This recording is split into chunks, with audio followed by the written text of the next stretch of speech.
आप सभी को जय मसीह की, प्रेज द लॉर्ड। परमेश्वर की महिमा हो, तारीफ़ हो। जीवते परमेश्वर ने हमें एक ये सुंदर समय दिया और सचमुच में मैं फिर से कहता हूँ, ये जो जीवन है हमें परमेश्वर की तरफ से मिला है, ताकि हम इसमें परमेश्वर को टटोल सके, जान सके और उसको पहचान सके। हालेलुया कि वही एकमात्र जीवित और सच्चा परमेश्वर है। हालेलुया।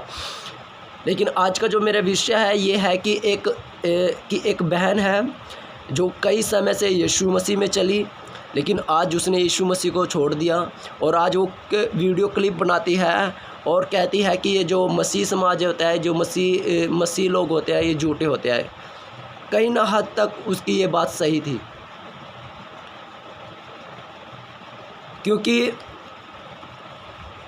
उसने जब वीडियो में जब मैंने देखा कि वो दासों के विषय में, उन दासों के विषय में कह रही थी जो अपनी जगह पर दास है, जिनकी कलीसिया में बहुत लोग आते हैं। और मैं कहता हूँ कि उन दासों के विषय में उसने कहा, और कहीं ना हद से ज़्यादा ये बात सही थी उसकी, क्योंकि मैंने भी देखा है कि वो क्या कहते हैं, दास वो यीशु के नाम को आगे रखकर उन्होंने पीछे यीशु के नाम से कमाई का धंधा बना के रखा है। वो कहते हैं कि तुम हमारे पास आओ तो तुम्हारे अकाउंट में पैसे आ जाएंगे, यीशु मसीह के नाम से तुम्हारे बैलेंस भरे जाएंगे, यीशु मसीह के नाम से तुम्हारे वीजे लग जाएंगे, यीशु मसीह के नाम से ये हो जाएगा, वो हो जाएगा। उन्होंने यीशु मसीह को एक ऐसा पॉइंट बना लिया है कि कुछ भी कहेंगे तो वो हो जाएगा। लेकिन मैं आपको बताना चाहता हूँ, ऐसे से दास भी है जो कहते हैं हम तुम्हारे ऊपर हाथ रखकर प्रार्थनाएँ करेंगे, तो उस प्रार्थना के 5,000 रुपये, 10,000 रुपये लगेंगे। हालेलुया। लेकिन मैं बताना चाहता हूँ यीशु का जीवन ऐसा नहीं था।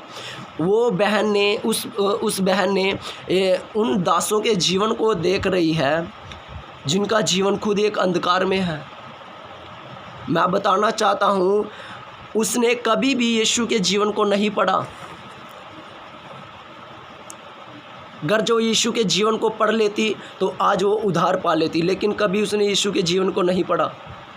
वो कहती है कि ये दास झूठे होते हैं।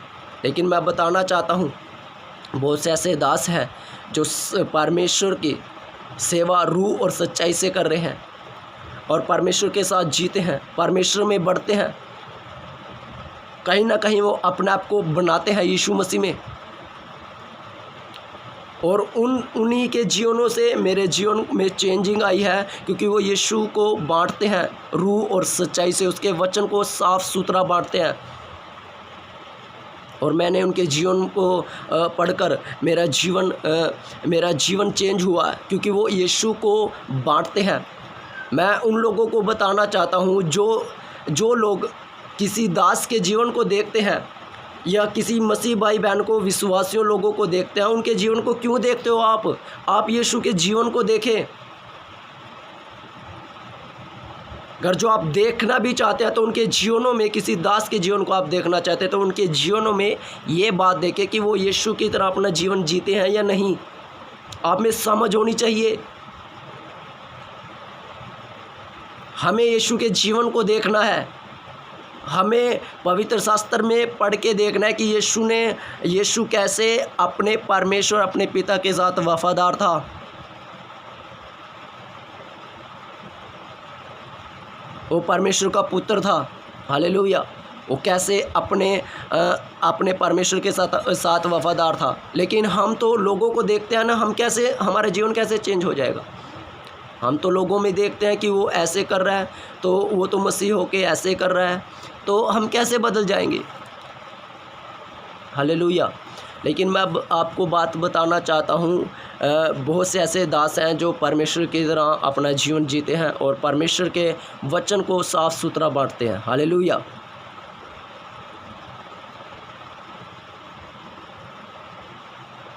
मैं परमेश्वर का धन्यवाद करता हूँ ऐसे दासों के लिए जो रूह और सच्चाई से परमेश्वर के काम को कर रहे हैं। हालेलुया।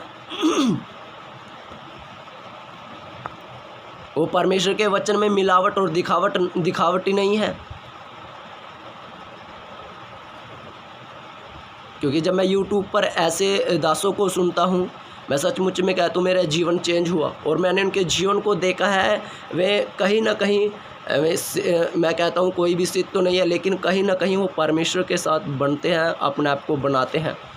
और मैं सचमुच में कहता हूँ मेरा जीवन आशीषित हुआ उनसे। और सचमुच में ऐसे लोग हैं उनका जो सचमुच में कहता हूँ परमेश्वर के साथ जीते हैं और परमेश्वर की आराधना में सचमुच में उनके जीवन को देख के लगता है कि हाँ वो परमेश्वर के साथ जीते हैं। हालेलुया। मैं बताना चाहता हूँ परमेश्वर के दासों सुनो, चाहे कोई छोटा हो या बड़ा हो। आप एक डॉक्टर की तरह होते हैं जो आपने अपने मुंह से अपनी कलीसिया को कोई बात कह दी तो उसको एक्सेप्ट कर लेते हैं, उसको ले लेते हैं।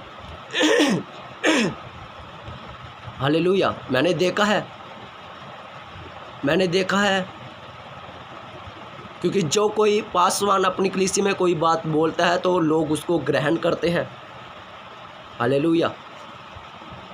कैसे, जैसे एक डॉक्टर होता है, अगर जो उसने किसी मरीज को उसके अंदर चाहे कोई बीमारी हो या कैंसर हो, कोई भी बीमारी क्यों ना हो, अगर जो उसकी रिपोर्ट में कोई बीमारी आई और डॉक्टर ने उस मरीज़ को बोल दिया कि तू ठीक है, तो सचमुच में कहता हूँ उछलता हुआ जाएगा अपने घर, उसको आनंद पहुँचाएगा क्योंकि डॉक्टर ने उसको बोल दिया है ना।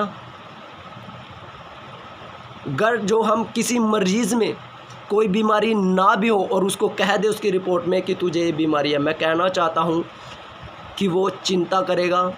और चिंताएं में देखो कैसे अपने हालत उसकी क्या हो जाएगी। बेशक उसके जीवन में वो बीमारी है भी नहीं क्योंकि डॉक्टर ने बोल दिया है ना। ऐसे ही हमारा जीवन होता है, उन दासों का जीवन होता है जो अपनी कलीसिया में जो अपने मुंह से उन्हें कोई झूठी बात भी कह दी तो कलीसिया उसको ग्रहण करती है। मैं उन लोगों को कहना चाहता हूँ, उन दासों को कहना चाहता हूँ, अपने आप को सही से परमेश्वर के सामने रखकर मिलावट ना करें परमेश्वर के वचन में, और ना परमेश्वर में दिखावटी बने, और परमेश्वर के साथ सही रिश्ता अपना बनाए रखें और उन लोगों को वही रोटी बांटे जो स्वर्ग से उतरी, ताकि वो उसको खाएं और वो आशीषित पाएं।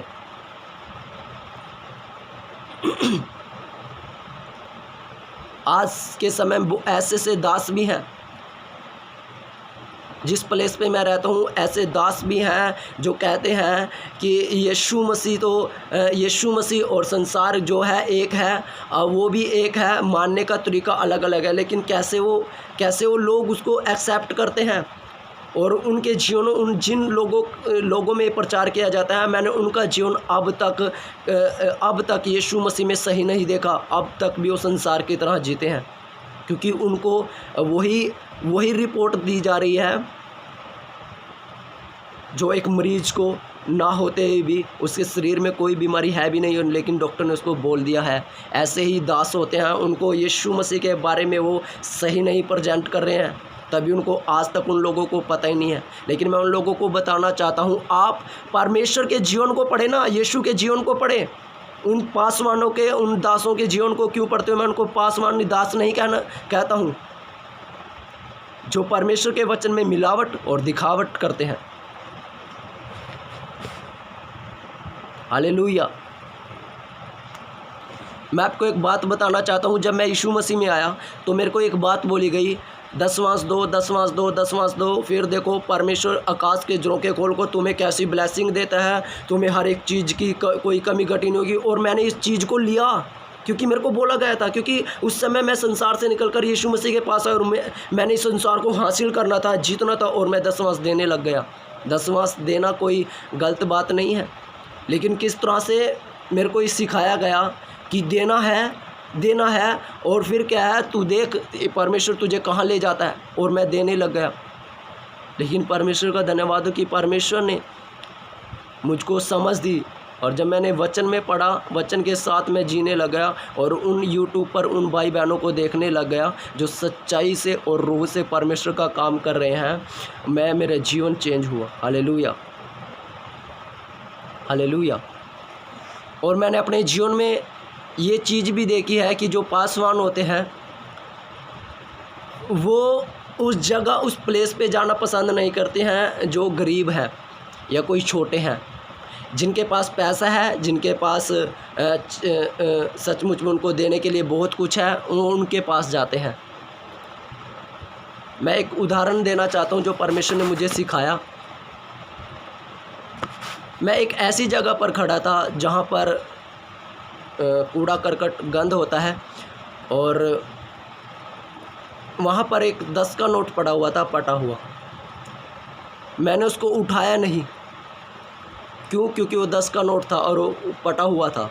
उस गंद से मैंने उठाया नहीं।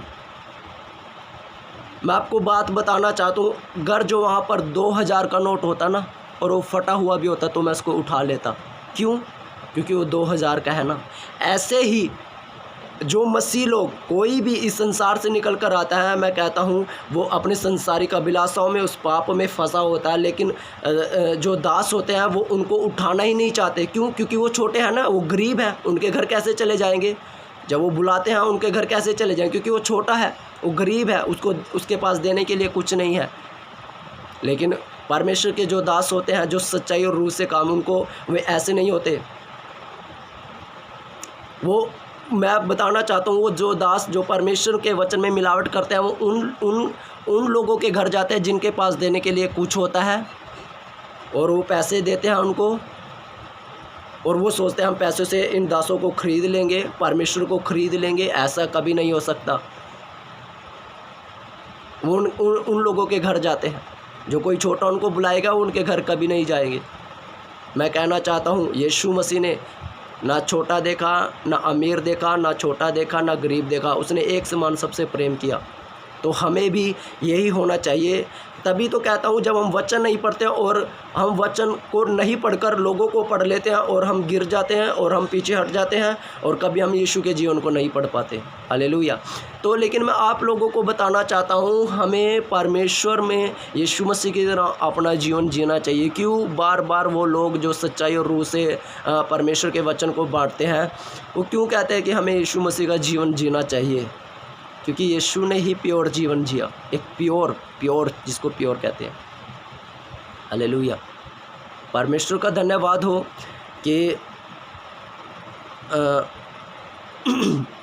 हमें यीशु मसीह के जीवन को देखना है, उस बहन की तरह नहीं कि जो यीशु के जो उन पासवानों के जीवन को देख रही थी और उसने कभी यीशु के जीवन को नहीं देखा। हमें यीशु के जीवन को देखना, हमें बाइबल को उठाना है, हमें पढ़ना है। हाँ, हमें पासवान के जीवन को देखने की ज़रूरत है, लेकिन जांचें कि क्या इसका रिश्ता परमेश्वर के साथ सही है या नहीं है। पासवानों के क्या, कलीसिया के लोगों को भी देखें कि उसका रिश्ता परमेश्वर के साथ सही है या नहीं भी है। लेकिन मैं आपको एक बात और बताना चाहता हूँ, मेरे जीवन को परमेश्वर ने चेंज किया है। परमेश्वर ने मेरे जीवन को हद से हद ज़्यादा चेंज किया है, और मैं परमेश्वर का धन्यवाद करता हूँ कि परमेश्वर ने ये सुंदर समय हमें दिया। और सचमुच में कहता हूँ, इस वीडियो को शेयर कीजिए और उन लोगों तक पहुँचाए जो सचमुच में, जिन्होंने इस वीडियो के, इस परमेश्वर के वचन की ज़रूरत है। और इसमें हमारी योग्यता कोई नहीं, परमेश्वर की योग्यता है बड़ाई हो, क्योंकि परमेश्वर हमसे प्रेम करते हैं। परमेश्वर की महिमा हो। आप सीखें, आप पढ़ें, आप यीशु के जीवन को पढ़ें, वचन को पढ़ें।